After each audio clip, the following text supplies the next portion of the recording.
Pemerintah Kota Sorong bongkar eks pasar Boswesan.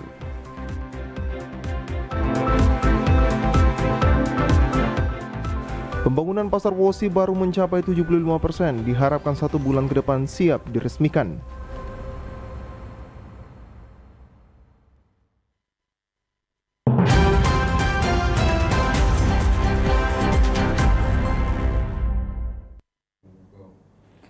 Selamat petang saudara, berita Papua Barat hari ini kembali hadir menjumpai Anda edisi Kamis 29 September 2022. Sejumlah informasi dari daerah di Papua Barat akan kami hadirkan untuk Anda. Bersama saya Esti Ika, inilah Papua Barat hari ini selengkapnya.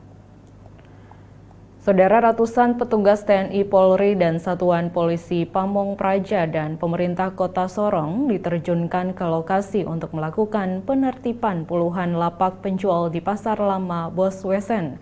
1 unit alat berat diterjunkan untuk menertibkan sejumlah lapak yang masih berada di Pasar Lama Boswesan.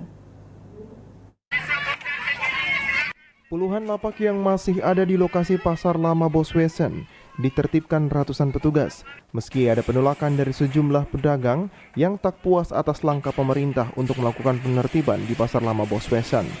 Sejumlah pedagang yang ada langsung membersihkan barang dagangan mereka untuk diamankan. Nampak petugas polisi dan TNI yang berada di lokasi Pasar Wosi yang dibangun kembali sebagai pasar darurat akibat dari kebakaran yang terjadi beberapa waktu lalu, kini masih dilakukan untuk para pedagang mengangkut barang dagangan mereka, dinaikkan ke truk polisi untuk diangkut dan diamankan ke lokasi rumah mereka. Kapolres Sorong Kota Ajun Komisaris Besar Polisi Yohanes Kindangen memberikan arahan kepada para pedagang yang berada di lokasi Pasar Lama Boswesan, menyerukan agar pedagang ikut arahan dan program pemerintah untuk pindah dari Pasar Lama Boswesan ke lokasi pasar modern untuk berjualan. Nantinya, akses jalan transportasi umum akan melintasi jalur pasar modern. Yang lebih bagus, lebih bersih, lebih higienis, dan untuk kendaraan sudah disiapkan untuk melalui di sana. Ya, saya harapkan semua yang berjual di sini tidak ada aktivitas lagi. Sekali lagi saya sampaikan, tidak aktivitas lagi. Ya, saya mohon kerjasama karena dari pemerintah sudah menyiapkan yang paling bagus. Pasar modern, ya, pasar modern ini biaya anggaran dari negara sudah memakan banyak, ya, anggarannya sudah banyak, jadi tolong kerjasamanya, tidak ada yang berjualan di sini.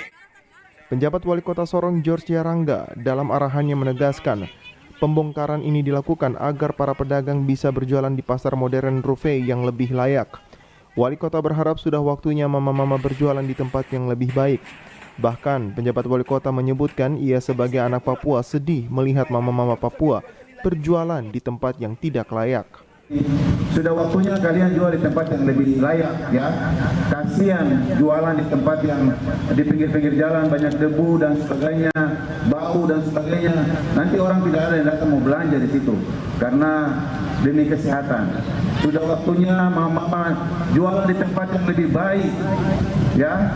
Saya sebagai anak Papua, saya sedih melihat kalian jualan-jualan di pinggir-pinggir jalan. Ya, pemerintah bangun ini untuk kalian jualan di tempat yang bagus. Saya sebagai anak Papua sedih. Saya tidak suka lihat mama Papua jualan di tempat yang tidak baik, tidak layak. Usai dilakukan penertiban, puluhan pedagang mulai memindahkan barang dagangan mereka, dibantu oleh personil TNI Polri dan Satpol PP ke lokasi pasar modern. Dari Sorong, Mikal Jasman, TVRI Papua Barat melaporkan. Pembangunan Pasar Wosi yang ditargetkan rampung di akhir September ini ternyata baru mencapai 75% pengerjaannya. Untuk itu Bupati Manokwari berharap Pasar Wosi dapat diresmikan di momen Bulan Bakti Gotong Royong. Berikut informasinya untuk Anda. Pasar Wosi yang dibangun kembali sebagai pasar darurat akibat dari kebakaran yang terjadi beberapa waktu lalu, kini masih dilakukan pengerjaannya. Sesuai rencana awal, pembangunan pasar harus rampung di akhir bulan September ini. Namun secara real pembangunan baru mencapai 75%. Untuk itu Bupati Manokwari Hermus Indo yang ditemui wartawan Selasa lalu menjelaskan, pengerjaan yang tersisa diharapkan rampung dalam kurun waktu 1 bulan, sehingga Pasar Wosi yang dibangun sebagai pasar darurat dapat diresmikan di momentum Hari Bakti Gotong Royong.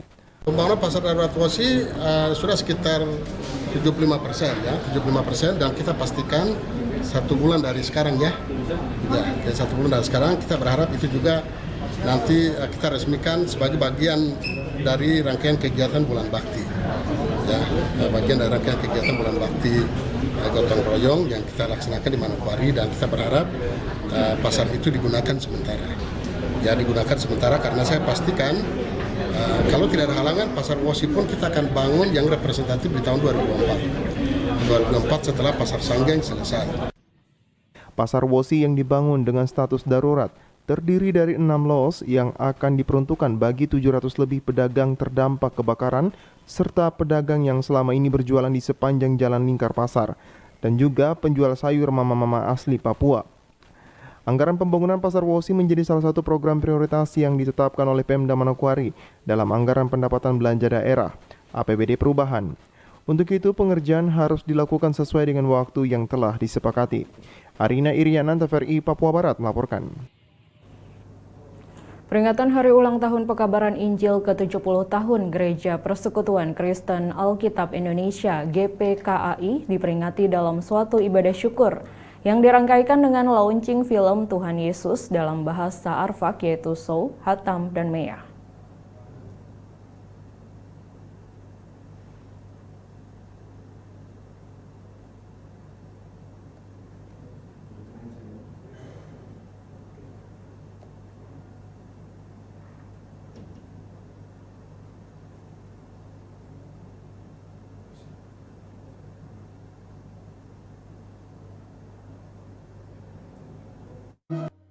Hari ulang tahun Pekebaran Injil ke-70 tahun Gereja Persekutuan Kristen Alkitab Indonesia GPKAI dilaksanakan dalam suatu ibadah yang bertemakan tetaplah menabur dan menuai sampai Yesus datang kembali.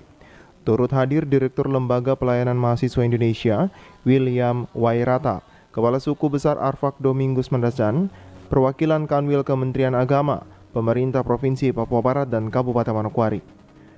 Peringatan HUT Pekebaran Injil GPKAI turut dirangkaikan dengan launching film Tuhan Yesus dalam bahasa Arfak yang merupakan hasil kerjasama GPKAI dengan Lembaga Pelayanan Mahasiswa Indonesia LPMI.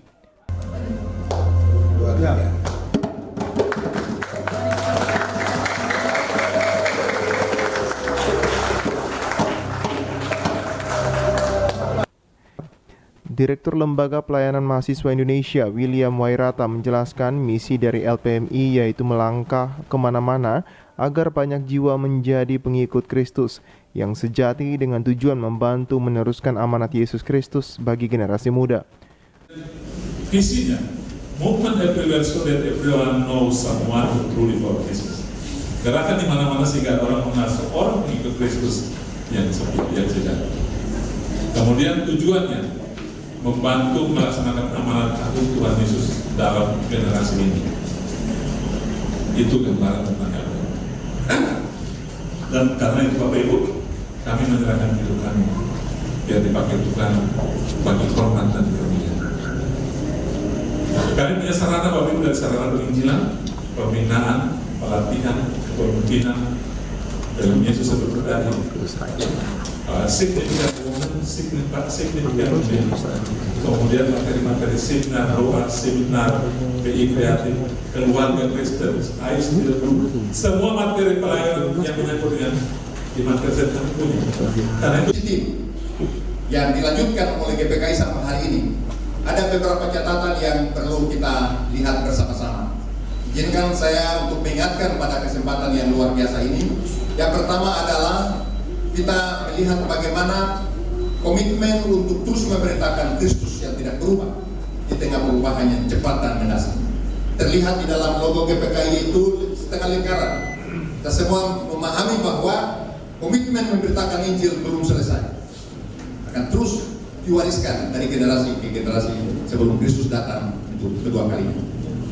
Yang kedua, salib pada logo GPKI itu mengingatkan kita bahwa Injil yang kita beritakan itu berfokus pada pribadi Yesus Kristus yang tertulis di Alkitab. Nantinya film Yesus dalam bahasa Arfak akan disebarluaskan di seluruh wilayah Kabupaten Manokwari, Manokwari Selatan dan Pegunungan Arfak oleh tim dari mahasiswa Sekolah Tinggi Teologia Erikson Street Manokwari. Yusuf Tandi, TVRI Papua Barat melaporkan. Saudara, berikut ini adalah update kasus COVID-19 pada Rabu 28 September 2022. Di situasi epidemi ada penambahan 4 orang yang positif, sedangkan yang sembuh ada 8 orang. Sesuai data update COVID-19 di Papua Barat yang dirilis gugus tugas COVID-19 pada hari Rabu 28 September 2022, untuk situasi epidemi secara keseluruhan orang yang diperiksa sebanyak 453.594 orang, yang dinyatakan negatif sebanyak 421.187 orang, dan yang positif 32.407 orang. Dan pada tanggal 28 September 2022 bertambah 4 orang yang positif dari Kabupaten Manokwari 2 orang, Kota Sorong 1 orang, dan Fakfak 1 orang. Sedangkan untuk pasien yang sembuh secara keseluruhan 31.916 orang. Dan untuk yang sembuh pada tanggal 28 September 2022 sebanyak 8 orang. Dari Kabupaten Sorong 5 orang dan Kota Sorong 3 orang. Sedangkan untuk rekapan kabupaten kota se-Papua Barat jumlah kasus aktif secara keseluruhan sebanyak 102 orang. Terdiri dari Kabupaten Manokwari 18 orang, Kota Sorong 14 orang, Kabupaten Bintuni 27 orang, Kabupaten Fakfak 18 orang, Kabupaten Sorong 10 orang, Kabupaten Wondama 6 orang, Kabupaten Raja Ampat 2 orang, Kabupaten Manokwari Selatan 4 orang, Kabupaten Kaimana, Kabupaten Maibrat, dan Tambrau berjumlah 1 orang. Sedangkan untuk Kabupaten Sorong Selatan serta Kabupaten Pegunungan Arfak tidak ada kasus. Pemerintah selalu menghimbau kepada masyarakat karena pandemik masih berlangsung. Diharapkan kepada masyarakat untuk tetap menerapkan protokol kesehatan dan mengikuti program vaksinasi. Jimmy Tabisu, TVRI Papua Barat melaporkan. Saudara, informasi tadi sekaligus menutup jumpa kita pada Papua Barat hari ini, edisi Kamis 29 September 2022. Mewakili seluruh kerabat kerja yang bertugas, saya Esti Ika pamit undur diri dari hadapan Anda. Terima kasih atas kebersamaan Anda dan sampai jumpa.